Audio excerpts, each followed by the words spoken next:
Creo que está mejor este. Bien, ¿qué tal? Buenos días. ¿Cómo amanece la energía un día sábado?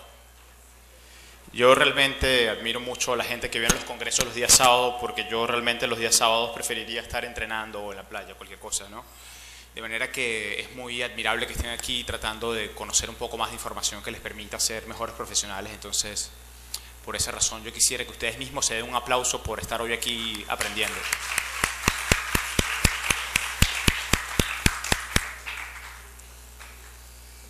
Bien, como les comenté ayer, hoy vamos a estar conversando sobre hidratación. Sí, esta conferencia la he llamado balance de líquidos o de fluidos corporales, y vamos a hablar de tres aspectos: lo bueno, lo malo y lo feo, ¿no? Como dice acá. Bien, primero tenemos que entender que el cuerpo está en un constante balance de líquidos, ¿sí? No siempre tenemos la misma cantidad de líquidos, aunque el cuerpo trata de regular ese volumen de líquidos en su interior. ¿Alguna vez ustedes se han pesado varias veces en un día? ¿Han tenido la curiosidad de pesarse en la mañana, un par de horas después, más tarde? Ok, ¿quién lo ha hecho? ¿Y cómo ha estado su peso? ¿Siempre ha pesado lo mismo? Varía, ¿verdad? Ok. Entonces nuestro cuerpo varía, así como está esta curva que podemos ver acá. ¿Sí? El peso corporal va a bajar, va a subir, va a estar moviéndose todo el tiempo. Es decir, no siempre, nosotros creemos que pesamos, digamos, 70 kilos, pero no siempre pesamos 70 kilos. Podemos estar 1 kilo arriba, 1 kilo abajo o más, dependiendo de cuánto líquido haya entrado o salido de nuestro cuerpo. Y por supuesto, esa entrada y salida de líquidos va a depender de lo que tomamos y de lo que comemos, ¿sí? Y por supuesto, si vamos al baño y también si sudamos y perdemos líquido, o si tenemos diarreas y perdemos líquidos, todo eso afecta el balance de fluidos. Entonces podemos hablar de diferentes escenarios. Un escenario donde el cuerpo está perdiendo líquidos, entonces ahí estamos hablando de deshidratación, ahí estamos hablando de la misma manera de hipohidratación, es decir, un déficit de líquidos corporales. Luego, cuando reponemos esos líquidos, estamos hablando de rehidratación, y volvemos nuevamente a esa curva que se modifica en un rango de alrededor de 1 kilo. Y si tomamos mucho líquido, entonces estamos hablando de hiperhidratación, que realmente es un estado transitorio donde los riñones se encargan nuevamente de devolvernos a esa curva donde hay un rango más pequeño de balance de líquidos, ¿no? Entonces el peso es un indicador bastante sensible para determinar qué tanto se están modificando los líquidos corporales, a grosso modo. Entonces, por eso muchas veces utilizamos el peso para saber cuánto suda una persona cuando está entrenando, como vamos a ver más adelante. Ahora bien, siempre escuchamos hablar de la cantidad de vasos de agua que uno tiene que tomar al día. No sé si ustedes han escuchado alguna vez hablar de eso. ¿Cómo cuántos vasos son? Ok, los 8 vasos, ¿verdad? Que son famosísimos. Ok, fíjense en esta gráfica, es una gráfica del Instituto de Medicina de los Estados Unidos. Es una gráfica donde abajo tenemos representada la temperatura ambiental, ¿sí? Y aquí arriba tenemos lo que sería la cantidad de litros por hora. Y esto sería aproximadamente los requerimientos líquidos promedio de una persona, que como pueden ver acá, ¿sí? Está alrededor de 4 litros. Son esos famosos 8 vasos de agua de los cuales ustedes están hablando, ¿verdad? Pero notamos que a medida que se hace más caliente el clima donde vive esta persona, pues obviamente la cantidad de líquidos que va a necesitar es superior a esos 2 litros, es decir, que es superior a los 8 vasos. Otro detalle interesante es que tenemos que hablar de 8 vasos de líquidos. Gracias. Ok. Tenemos que hablar de 8 vasos de líquido, no solamente de 8 vasos de agua, ¿sí? Es decir, cuando tomamos jugos, leche, gaseosas, todo eso suma para esos 8 vasos, de manera que si tenemos 8 vasos de esos líquidos, son a esos 8 vasos a lo que se refiere esta lámina cuando estamos hablando de un par de litros. Pero lo interesante acá es que a medida que nos desarrollamos en un medio más caluroso, ¿sí? Inclusive cuando somos sedentarios, que no hacemos actividad física, necesitamos más líquidos, ¿sí? De manera que si están todo el tiempo en el aire acondicionado, como estamos aquí a unos 22, 23 grados, pues 8 vasos de líquidos está bien. Pero si salen a la calle, si caminan al aire libre, entonces eso va a hacer que sus requerimientos de líquidos sean más de 8 vasos. En realidad es más de 8 vasos. Y bueno, si le sumamos actividad física, vemos cómo a medida que somos más activos, pues por supuesto la cantidad de líquidos va aumentando mucho más, ¿sí? Hasta hacerse de una manera importante cuando entrenamos fuerte, y sobre todo si entrenamos fuerte en el calor. Fíjense que estamos hablando de 10 litros al día. Es un montón más de vasos cuando estamos cerca de 35 grados, que es más o menos lo que podríamos estar aquí en Cartagena. O sea, es un montón de líquidos más. O sea que 8 vasos muchas veces puede quedarnos cortos, ¿no? Bien. Bueno, esto es una forma como el cuerpo, o digamos como un resumen de cómo el cuerpo controla la temperatura, que era un poco lo que estaba experimentando esta mañana mientras entrenaba en la playa y justamente estaba escribiendo ahora ahí unas notas, ¿no? Y es como el cuerpo regula la temperatura cuando hacemos actividad física, ¿sí? Si no tuviéramos mecanismos para controlar la temperatura, nuestra temperatura subiría 1 grado centígrado cada 5 a 7 minutos. De manera que a media hora ya estaríamos con hipertermia, en 1 hora quizás estaríamos tirados en el piso recalentados, ¿no? Pero por suerte tenemos algunos mecanismos que nos ayudan a regular esa temperatura. Uno de esos mecanismos es radiar calor hacia el medio ambiente, ¿sí?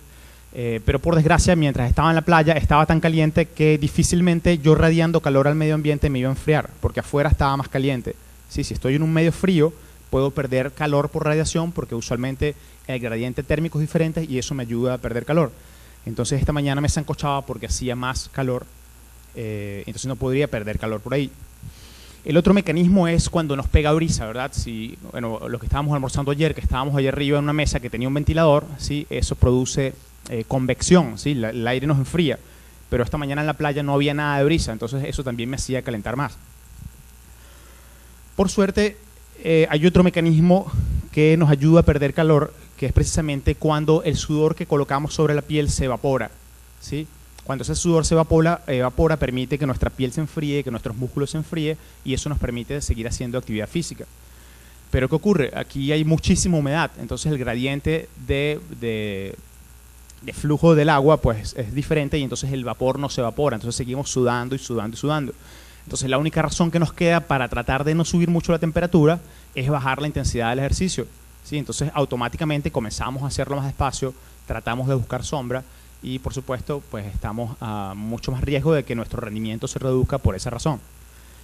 Quizás por eso volví tan cansado del entrenamiento, porque estaba luchando de alguna manera en contra del clima, ¿no? Pero la historia es que todos estos mecanismos nos permiten mantenernos haciendo actividad física, ¿sí? Y uno de los problemas de sudar mucho es precisamente que nos deshidratamos, ¿sí? Porque estamos sacando líquidos del cuerpo. Y bueno, cuánto nos deshidratamos depende de un montón de cosas. Y nosotros en varios estudios que hemos hecho en diferentes atletas, en diferentes condiciones, hemos notado que una persona puede perder entre 1 litro de sudor, es decir, entre medio litro a 1 litro de sudor por hora, ¿sí? Estamos hablando de 4 vasos por hora, ¿sí? Eso sería una tasa de sudoración baja. Luego una tasa de sudoración promedio sería la cantidad que suda una persona, entre 1 o 2 litros por cada hora, ¿sí? Estamos hablando de esta cantidad. Y luego la tasa de sudoración puede ser muy alta si estamos hablando entre 2 y 3 litros por hora, ¿verdad? Son estas personas que terminan con toda la ropa mojada, empapada, ¿sí? Que es como debe estar mi ropa guindada allá en el hotel, goteando sudor, porque la verdad que estoy sobre los 2 litros, especialmente en este clima, ¿no? Entonces el mensaje importante acá es que no todos sudamos lo mismo, sudamos diferente. Y eso es bien importante conocerlo porque nos va a permitir saber qué tan bien nos hidratamos, ¿sí? De manera que si usted suda poquito, pues buenísimo, porque no tiene que tomar tanto para mantenerse bien hidratado, pero si suda mucho, entonces está en problema porque tiene que tomar más líquidos para procurar tener una buena hidratación. Y luego vamos a volver nuevamente sobre este punto. Ahora bien, ¿por qué hay personas que sudamos más y otras que sudamos menos? ¿Sí? No se supone que si estamos haciendo el mismo entrenamiento, a la misma intensidad, a la misma hora, en el mismo lugar, deberíamos sudar igual. ¿Ah? Hay un montón de variables, pero una de las más importantes está determinada genéticamente, ¿sí? Estos son fotografías de glándulas sudoríparas tomadas en diferentes personas en el mismo lugar del cuerpo. Y lo que se observa aquí pues, es precisamente el tamaño, ¿sí? El tamaño varía entre una persona y otra, y algunas personas que tienen esta condición que se llama hiperhidrosis, fíjense cómo tienen el tamaño de sus glándulas sudoríparas, ¿sí? Es decir, que ya genéticamente, así como tenemos el color de los ojos o el color del cabello, pues esto determina de alguna forma qué tanto sudamos.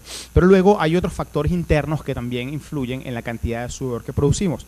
Estos factores incluyen el entrenamiento. ¿Sí? Si yo estoy entrenado, mi cuerpo está acostumbrado a que suba la temperatura, entonces él comienza a sudar a una temperatura corporal más baja. Luego tenemos la aclimatación. Si yo sigo entrenando en este clima, ¿sí? 10 días, 14 días, mi cuerpo se acostumbra a eso, pero comienza a producir más sudor, solo que ese sudor muchas veces es más diluido, tiene menos electrolitos. Luego el género, usualmente las mujeres son como siempre más inteligentes en muchas cosas. Una de las cosas que hacen es que sudan menos y son más efectivas perdiendo calor con menos producción de sudor. Por supuesto, la intensidad del ejercicio, cuando hacemos un ejercicio más intenso, producimos más calor corporal, eso hace que estemos perdiendo líquidos. Por supuesto, el tipo de ejercicio no es lo mismo que yo esté nadando o que esté montando bicicleta o que esté corriendo. Si cada una de esas condiciones activa alguno de esos mecanismos que vivimos antes de control de la temperatura, y eso hace también que sudemos diferente. Y por supuesto, la vestimenta, ¿sí? Si estamos muy cubiertos de ropa, eso hace que sudemos más, porque es más difícil que se evapore el sudor. Entonces, por eso ustedes ven en las competencias de triatlones, maratones, que la ropa es realmente muy ligera. De hecho, los triatlones casi la gente compite sin ropa, es precisamente para facilitar esa pérdida de calor. Entonces, todos esos factores son de alguna manera factores que nosotros podemos controlar, ¿no? Solo el sexo, el género es lo único que no podríamos modificar acá, pero de alguna forma podemos intervenir en esos. Luego tenemos los factores ambientales que por supuesto influyen en que sudemos más o menos, ¿sí? Y el más determinante de todos es precisamente el que ustedes más tienen aquí, que es la humedad. Si está húmedo o mientras más húmedo esté, en más problemas estamos. Porque es más difícil que se evapore el sudor, en consecuencia sudamos y sudamos más y eso hace que nos deshidratemos más. Luego están otros factores, por supuesto, como la temperatura, la radiación solar y el viento. Pero lo que más nos echa broma es precisamente que esté húmedo. Bien, entonces, hablando de balance de fluidos, si una persona suda poco, como les comenté, y esta persona bebe poco líquido, pues lo más probable es que se mantenga bien hidratado, y todo lo contrario, una persona que sude mucho y tome mucho líquido, pues lo usual es que también se puede hidratar. Pero podemos conseguir también lo que llamamos desbalances de líquidos, ¿verdad? O de fluidos. Personas que sudan poco y que toman de más, ¿sí? Y personas que sudan mucho y que toman poco, que es lo más frecuente que podemos encontrar. Ok, entonces vamos a hablar de la primera parte, que es precisamente las personas que sudan mucho y que toman poco. Esto puede producir, como comentamos, la condición de deshidratación. Es una condición bastante común, especialmente cuando entrenamos en climas calurosos, y tiene unos efectos cardiovasculares que les voy a comentar un poquito más adelante. Y fíjense que usualmente las primeras recomendaciones que se hicieron para hidratación, ¿sí? Básicamente recomendaban que las personas no tomaran nada durante el ejercicio. Pero no fue sino a finales de los años 60 donde este doctor, el doctor Robert Cade, que fue un médico nefrólogo que falleció hace unos pocos años atrás, él trabajaba con el equipo de fútbol americano de los Gators de la Florida, y entonces él notaba que los atletas se deshidrataban, que les daban calambres, sí, que perdían mucho peso durante el entrenamiento, y entonces a él se le ocurrió diseñar una bebida para ayudarlos a ellos a reponer todo lo que perdían en el sudor, y es así como surge Gatorade, y bueno, el resto de la historia se la conocen. Pero el punto es que a partir de los finales de los años 60 es cuando se comienzan a hacer estudios para entender mejor qué es lo que ocurre con todo el tema de deshidratación. Algunos de esos estudios nos demuestran que cuando perdemos líquido, pues reducimos la parte líquida de la sangre precisamente, que es el plasma. Esto hace que tengamos una sangre más concentrada, es decir, que aumente la osmolaridad. Pero también hay unos factores fisiológicos o unos aspectos fisiológicos que hacen que el corazón tenga que latir más veces, aumentando la frecuencia cardíaca. No sé por qué, pero siento que tiene menos luz ese proyector. La cantidad de sangre que bombea el corazón por cada latido es menor a medida que vamos perdiendo líquidos, y todo esto hace precisamente que nos aumente la temperatura del cuerpo y que ocurran algunas modificaciones dentro del funcionamiento de la célula muscular. Quizás si entrenamos no nos damos cuenta de estas cosas, pero sí podemos notar algunos síntomas, ¿no? Que es como tener mucha sed, de pronto sentir dolor de cabeza, sentir que nos cuesta mucho hacer ejercicio. Y todo esto hace, como les decía antes, que uno tenga que entrenar más suave o competir a una intensidad más baja, y eso por supuesto reduce el rendimiento, ¿sí? ¿Perdón? ¿Quieren que bajen la luz? ¿No se van a quedar dormidos? Se puede ver bien, yo ahora sí lo veo, pero me parece que antes Ok, entonces todas estas cosas ocurren mientras nos ejercitamos el calor, que nos estamos deshidratando, y fundamentalmente pues esto se comenzó a descubrir a partir de los años 60, donde se comenzaron a hacer más estudios con todo el tema de hidratación. Bien, ayer les comentaba sobre el uso de geles, carbohidratos durante el ejercicio, y este es un estudio que demuestra varias cosas bien interesantes. Es un estudio del año 95, pero